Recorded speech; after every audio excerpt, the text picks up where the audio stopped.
Good morning and welcome to Missoula Real Estate Today. This is Peter Christian. I'm here with the host of the show, Diane Beck with Windermere Real Estate. Diane has been helping buyers and sellers with real estate in the Missoula area for over 20 years and is very active in the Missoula community. Along with her trusted partners, Diane provides complete service for your real estate transaction. And now, Missoula Real Estate Today on newstalkkgvo.com. 98.3 FM and 1290 AM. Hey, welcome everybody. It's Missoula Real Estate Today, and I'm always thrilled to have, I don't want to call her an old friend. She's a friend I've known for a long time. Beckie Peterson's joining us, and it's always a pleasure to see you. And thank you, Peter. Because you and I have gone around and around Missoula doing various things, right? And Many years. And I followed your career because you've been in radio, you did some TV, you've did lots of other advertising, and now you are in real estate. And it seems like you've really found, pardon the phrase, pardon the pun, you found a home in real estate with Windermere, right? I have. It's really been wonderful. You know, I did real estate. This is my second, I guess, career in real estate. I did it back in 2004 to about 10, and then I took some time to do some other things and go back to my roots in marketing. And I really kind of missed it. It's just a really wonderful career that allows me to spend time with people, which is something I really have always enjoyed. I get to solve problems. I'm one of those that likes to help. You know, it's that my husband always says, you know, you can say no. Yeah, no. No, I can't say no. So, and so it kind of fits that personality level of just liking to help. Sure, and match and solve problems. We are in a market right now that people keep telling me is transitioning. It was super crazy hot, 50 offers, full price, people fighting over houses. So where are we now? I mean, are we kind of coming on the downside of that or what? We're adjusting. So we're seeing, rather than a house hit the market and have 2 or 3 offers come in 24 hours, to a more... Or 24 minutes. sometimes. To a more normal market. So by that, I mean it's not necessarily, a seller's market or a buyer's market. I really feel it's kind of right in the middle and leveled off. With that being said, the reason that happens is a lack of inventory, and that creates the pressure. That creates the price increases we've seen in the last year. Missoula saw an 18.7% increase in house prices from last year, third quarter of 17 to third quarter of 18. Right. And that's just due to lack of inventory. So there was a demand. As you know, supply and demand, the basic economics of life. Right. Now we're still getting the listings. We're having that come up. And with a good amount of listings and the buyers coming in, it's just equaling out a little bit. Price range is always going to play a part in that, though, because of our affordability. If there's houses under $300,000, they tend to go a little bit faster. But even right now, they're not going as fast. We're seeing our days on market tick just a little bit higher, which is good. Now, with every realtor and person that builds homes or something to do with the housing industry that comes in here, I always ask the same question. We are in a very unusual position here in Missoula in that if you look at the Flathead Valley and the Gallatin Valley, and they stretch on for miles and miles and miles. And so they can just keep spreading and keep building new communities out. Interstate's right there, boom, into town, everything's fine. Here in Missoula, we have this little tiny valley that is we're surrounded by mountains. We've got the beautiful rivers running through it. It's a great place to live, but there just isn't a whole lot of room for all these people that want to live here. So we have a conundrum. We have all these people who want to live this wonderful lifestyle we have here, and we just can't seem to be able to manufacture homes out of thin air that they can live in. So what do we do as a realtor? How do you respond to that challenge? Well, it's a very interesting challenge, and it is unique in a sense to Missoula in what we experience because of our love of our lifestyle. We've also had a love of our open space. Right. And that's why you don't see houses covering Mount Sentinel and covering Mount Jumbo, because we chose to hold that dear to our hearts so we could love living here. And that's great. And they would slide off the hill anyways. They would. It would be pretty steep. It would be really steep. We've all seen worse, but that's what makes Missoula what it is. So without that, it would be awful. We wouldn't be who we are. Right. With that in place, we also have to look at the areas within town that we can develop. But it's just, it's not inexpensive to develop and bring in sewer and water and all the other amenities that have to go in with streets and sidewalks. I think as you're seeing it, we're seeing the Linda Vista area grow out as far as it can. I've seen a lot of people going into the Bitterroot Valley, going out from Lolo and then stretching where the valley opens up more. Right. Because it's more difficult. When we go west, we're still in a canyon, in a sense. So we are building out in Frenchtown, and it's beautiful. But there again, there's not a lot of place to go and a lot of space without a lot of mountains. Right. We can go north into the valley, and it opens up. But that's what we're going to see. We're going to see sprawl. It's going to go outside of Missoula as people continue to want to accepting the fact that they might have to commute in without the highway. But it is what causes, I think, a little bit of our prices and the demand, pent-up demand to create the situation that we're in. We're seeing a lot of condos now. So what was apartment buildings, in the 70s have now been converted into condos, and people can buy a smaller unit. It's helping that lower entry level come in. But we're also now seeing where before in Montana, who would ever have thought of living in a nice luxury condo? We all came here for 2 acres, 10 acres, right. A big, that open space of wanting the land all around you. Well, now we have these great condos. So you've got condos right over here off of Dearborn that look out at the Larchmont Golf Course. And those range from, now they're at the upper level, but we never saw that before, right. Where you're buying a condo that's $550,000 to $650,000. But with that, the lifestyle of the empty nester, maybe at the end of their career, getting ready to retire. Sure. They don't have to worry about mowing the lawn. Right. They can leave and go somewhere for 2-3 weeks and not have to worry about it. That's the other place we're going to see. And as they get out of their homes and go into these condos, that's opening up a few homes. Sure. So let's do some definitions, because you're a realtor and you know all this stuff. So I've always been confused. Condominium, townhome, what's the difference between the two? Okay. In a townhome, you own the ground beneath your unit. So you may be connected by a garage wall or a shared wall, but then that divides evenly down to the ground and you own that. When you go into a condo, it's different. I wanted to go and get it exact for you, but you don't own the ground. You own everything from the walls on the inside of your unit right, and then you're shared in association of the rest of the unit. So you own everything on your unit on the inside walls. You hold title to the condominium unit only. All the owners in the whole complex share title to the common areas like the grounds, the lobby, the halls, the parking areas, and other amenities. A homeowners association usually manages all those things, and you pay a homeowners association fee to help cover the costs of managing all that and maintaining. That's what they call an HOA, right? Right, homeowners, correct, an HOA. They could also cover such things as insurance for everything outside your walls.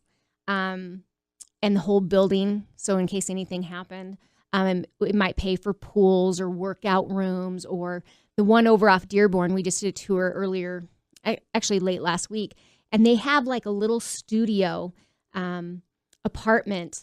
If that, it's that. It's got a bed, it's got a little mini kitchenette in it, and a bathroom, so that if you have a guest coming to stay with you, you can reserve that area for $60 or $80 a night and put your guests in there, and they kind of get their own space right off this beautiful little lobby that has some couches and has the view right by the elevator. So those types of things are paid for by the homeowners association in a condo. Okay, so now let's talk about an apartment.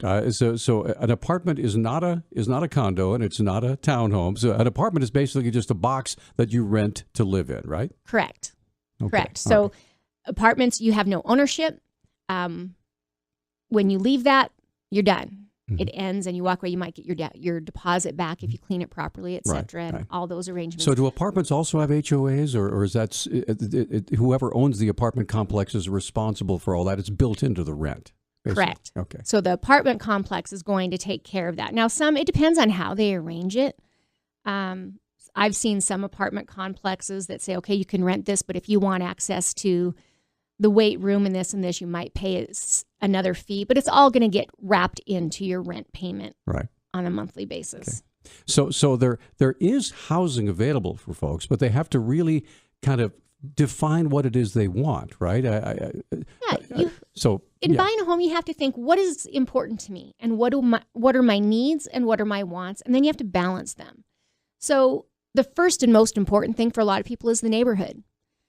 The home sits in the neighborhood, but that neighborhood around it really makes it part of that home feeling once you get there. Mm-hmm. So is it close to certain schools? What type of architecture? Where's the location of that neighborhood? Is it a newer neighborhood? Is it an older neighborhood? What amenities are close? Is it close to shopping? Is it close to downtown? Or is it set back a little ways out of town that allows you to have that lifestyle? So what are you looking for in your neighborhood? And then next, it's what's in the design and the layout. What do you need? So maybe you are becoming on the empty nester. Maybe you're looking at the retirement phase of your life and you don't want any stairs. Yeah. Your knees click when you walk up and down them. So I have thighs of iron because we have nothing but stairs in my house. So for 31 years, I've been running up and down those stairs. I'm in great shape. See, it's served you well. So it's a good thing, yeah. So yeah, do you want a Victorian? Do you want Craftsman? Do you want Cape Cod? Or are you fine with just something that's very simple and minimalist? Mm-hmm. What kind of kitchen do you want? Do you want it open? Do you mind if it's closed in? Is it an entertainment kitchen? You go through all those things. So what is it you really want? And then materials and craftsmanship. What is it built out of? Labor costs really spiked in the late 50s, mm-hmm. And material costs. So homes built prior to the 50s, sometimes they say, well, those things were built with amazing, hardwood floors and old timber supports and ornate siding. Very solid. Right. But on the flip side of that, new construction have the benefits of copper and polyurethane piping, which is a little bit better. So you don't have to worry about that, or better insulation, double pane windows, or the electrical. Yeah. We're not looking at the... I call it cloth electrical, but it's not. But the wiring is far different. And then the current condition of that home. What is the current condition? You found this home, it was built in the 70s, and maybe or 80s, maybe it just needs paint and a few things, but can you afford it? Mm-hmm. Everyone says, I'm ready to move into my new home and I do all this. And then you get in and you're like, okay, well, a new roof is 10, 12, 15,000. Painting is this, or a newer home, painting a new home, not as much. Painting a home from the 50s and 60s, well, what kind of siding did it have? And when you go in to do that, has it been resided or not? So those are just things to think of before you get there. So when you are done. And this is one of the reasons why, and I do this every time when Diane is on, I'll do it with you as well. This is why it's so important to have a realtor who knows what they're doing, because most of us, we change houses maybe once every 10, 15 years, maybe 8, 10 years, whatever. We're not experts at this. We're kind of, in ways, buyers around fumbling in the dark, trying to find something that A, we can afford, and B, we can live in. And that's why we have to lean on our realtor. And so with someone like yourself or Diane or the other folks, Brent and the folks at WIndermere, you've been through this so many times that you can listen to all these questions and you've got it all figured out. Yes. And I think we learn something with every transaction. There's always something that you get from somebody else in the building, another realtor, or this transaction, or it's unique to your clients. I'm going through a transaction that we're buying a home and the seller bought it as a for sale by owner. So it was a private transaction. A FSBO. And after a year, he would have thought it was a great experience, until now we're discovering all the things that he didn't get told in that process. Mm-hmm. One is he thought the radon that was coming in at 6 point was great. So when we bought the house, he said, I just had it tested a year ago and it came out clean.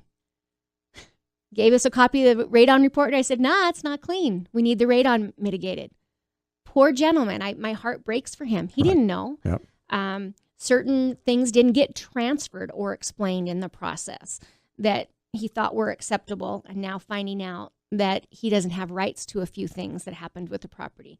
So there are things there that we look for that we can flag and help solve. So yeah, there's a lot of benefits in learning what we're researching and bringing so that we can bring the information to you to make a really good decision. Now, let me tell you where that really comes in is when you're building a little bit out of town and you have a well and a septic. Because let me tell you, if you want your life to be complicated, buy a house with a well and a septic on your own. Good luck with that. So what are some things that you guys can do for folks who want to live a bit further out that way? Well, when we're doing those and we're buying a home that has a well and a septic, one thing we're doing is we're researching to make sure that it was permitted and put in with all the proper permits and inspections. Then as you're buying the home, the well, we want to have that water tested. We want to know that the water is good. And so it comes back and has some pressure. What kind of pressure do you have? Right. How many gallons per minute are you getting on that well? In addition to that, so it comes back and it has some bacteria. Well, then it's shocked. It's not the end of the world, but at least you know, and you can make, again, an informed decision on how you feel about that. The septic, we may have it inspected. We want to know the last time it was pumped. We want to know if there's been any issues with it. Has it been inspected? There's some seals and whatnot. So where's that been? So we're looking into it. They're not bad to have, but they need to be maintained just like everything else in your home, from the roof to the siding to your driveways. You have to pay attention to that septic and to that well. And the last thing you want to do is to discover all these wonderful things after the closing, and the money's been paid and you've got the keys and now it's your property.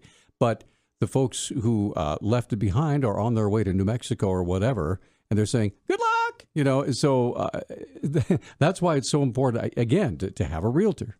Yes, and sellers, I don't feel it's not like sellers, we're not going to tell them. Yeah. That's not it. It's they just that don't know. They don't know. They Right. didn't test the water last year, Right. or they haven't had it tested, or, they haven't had any problems with their septic. So they didn't pump it because they weren't having problems. And that may be fine, but there's good practices in home ownership, and we just want to make sure that when you're buying your new home, that all those good practices and that great maintenance has been maintained at that home, so that when you come in, you're walking into a well-maintained home, or if not, you're aware of it, and you can then make your decisions on your purchase price, on the things that you're willing to take on, and is it acceptable to you? Because if it's not, then guess what? Right. I'm sorry, this wasn't our transaction.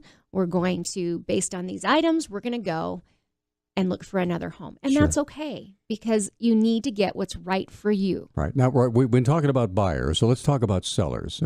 Usually, in a market like this, your seller, I'm in the driver's seat. I don't need a realtor. All I got to put a sign out and I'll have 50 offers in a week. Well, unfortunately, it doesn't really work like that, right? It doesn't, and it's a lot harder to market. So how do we get, the nice thing about the multiple listing service that we use through the Realtors Association is that allows us to market your home in many, many avenues. And that's where, when you're seeing the majority of the things on a lot of internet sites, they're sweeping. They're coming into our MLS and they're sweeping our information to offer to you. But if you're not there, then it's a little harder to be swept. So if Right. I'm not looking at your specific site of where you've listed your for sale by owner, then you're not going to get marketed to as many people. Pricing, coming and pricing your home, having it priced right to sell is what has homes selling faster. Even in this market where everyone's like, I can just put it on the market and I'll get 10 offers. Well, you can put it on the market, but if it's $50,000 or $100,000 over what it's worth, people aren't going to come flocking to your door to pay for an overpriced house. So pricing it correctly right up front is very, very important in getting actually the best out of your home and the most money out of it. How do you guys do that? How do you ascertain? I mean, obviously there's not a crystal ball somewhere, so. No, I wish we had one. That'd be beautiful. It is a very educated, I would call it, educated process. So we use what's called a comparable market analysis, a CMA. So we go into the multiple listing service that we have access to, and we will go and say, okay, let's say in the target range area, you have a home, and we're going to come out and look at it. We're going to see what kind of features it has, the age of it, the condition that it's in, amenities. And then we're going to take that, we're going to go back and look and say, okay, what's sold in the last 12 months in the target range Orchard Homes area? And then I'm going to say, okay, now I want to see what's similar to this home. the style of the home. Is it a 2-story? Is it a split level entry? How much land does it have? What year was it built? How updated is it? And then compare those. And then we find the most comparable matches and use those and say, what did they sell for? Okay, well, they sold for this, and this home is similar. So based on that, this home was going to sell for this. In Montana, we're a non-disclosure state, so you can't get access to that information to price your home. Right.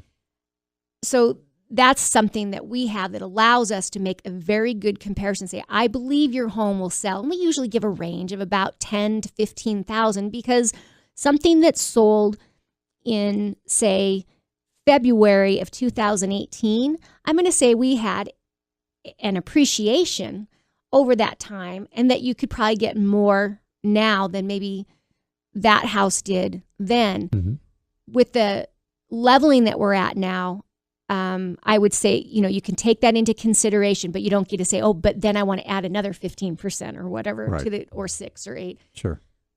But that's how we compare it. It's taking and comparing those. And then we share them. We'll put it into a nice presentation that says, here's what your home is. Mm-hmm. Here's the homes we're comparing to. Here's where we're coming up with this figure and how we're getting it. The other thing to consider, though, is what's the competition? So you're out in the Target Range area, for instance, in Orchard Homes, there may not be as many homes for sale as there are, say, in Linda Vista right now. It's a very popular place to live. Right. So there again, knowing that, and people that are, as I've said, pick your neighborhood. Well, I might really want to be in the Linda Vista neighborhood. There are children everywhere. And if you have kids, it's so wonderful. Right. They can go out and... They just built a new school out there. They did. And they've got the beautiful Jeanette Rankin School and all the things that come with that. So maybe that's where you really want to be. Or maybe your family lives in the area and you want to be near family. Maybe Orchard Homes is your area. Maybe it's the University District. But in those, we want to see what's the competition as well, because if everyone's been waiting for just that right property to prop up in that area, then that too could be taken into consideration. All right. Now, the thing that I really appreciate about the way you guys do things and the way realtors are supposed to do them, and you do, is that this is all done very dispassionately. Because when somebody owns a house and they're trying to price it themselves, they've got all that emotional baggage that sits inside that house. That's where I raised my kids. That's where we celebrated 23 Christmases. That's where my daughter was married out in the backyard. Has so much sentimental value that the buyer is going to say, "Sorry, I don't want to pay for that." It is. It's really tough. Sometimes it's almost like the $10,000 per child growth. It should be more for everything they cost you. And then if you could put it back and get it out of your house. But you're right. There's so much emotion tied into selling your home. And you're selling a home. People are buying a house that they will make a home. And there's a big difference. Oftentimes we'll say, it is not my job to tell you what you want to hear. It's my job to tell you what's right, what's accurate. And that is probably the hardest thing, sitting and looking at a home and hearing all the things that went into this home, the blood, the sweat, the tears, the wonderful stories, the graduations, the grandkids, if it may be, and then coming back and saying, okay, well, minus all of that, you have 3,500 square feet. Mm-hmm. It is finished with these things. You have, 1/3 of an acre.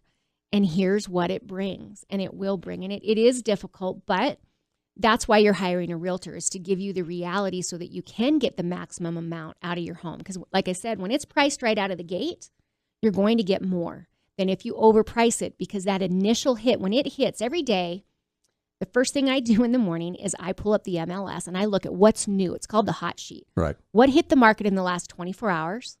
Where are they at? And the first thing I'm thinking is, who do I have on my Rolodex in my brain, my speed dial, right? My buyers that have been looking and waiting for this to prop up, and I immediately start emailing them. Well, if you overprice the home, first of all, I'm not going to email it to them because that's not in their price range of right things. Then what happens is I'll see it when you lower the price, but by then I'm still looking for the right one of somebody else that already put their house in the right price range for them. So you're going to lose them. There's a good chance they'll be gone. So it's really important to do your best to price it right up front.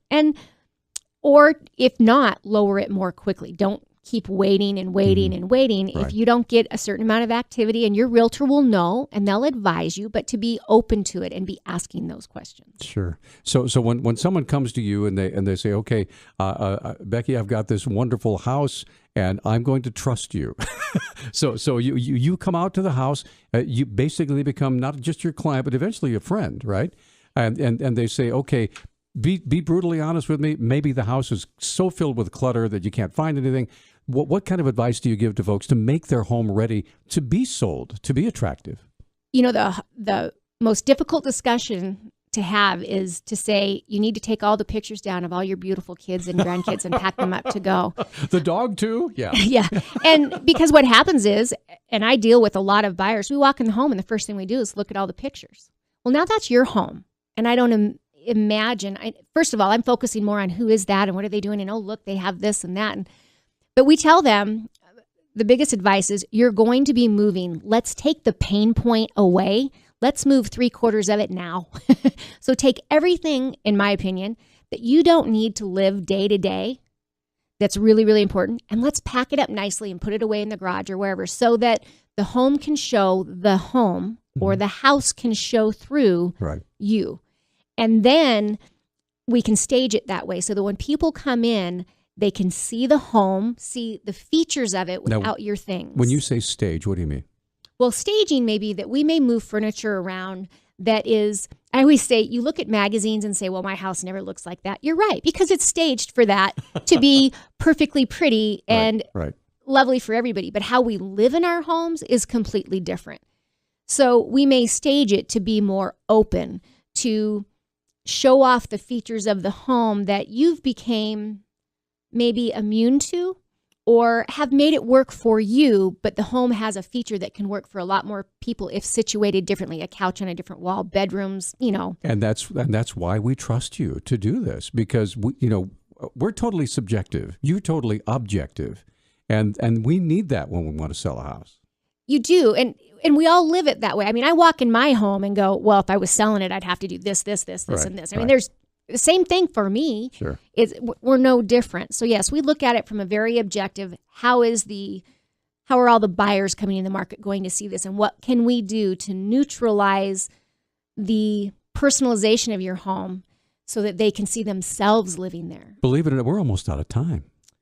Oh, Peter, you know, so I've never been short of words. So let's talk about, let's get some contact information for WIndermere and for Beckie Peterson, who has been my wonderful guest for this last half hour. Believe it or not, we've just been kind of going on and on. So how do we get in touch with you and that sort of thing?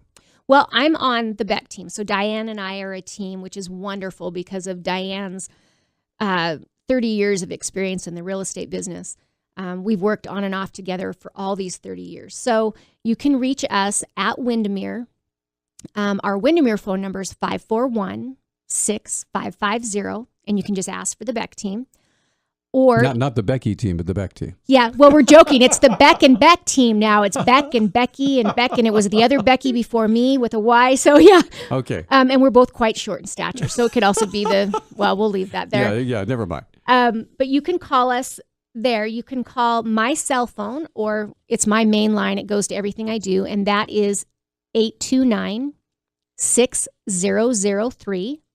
You can call Diane at 360-7654.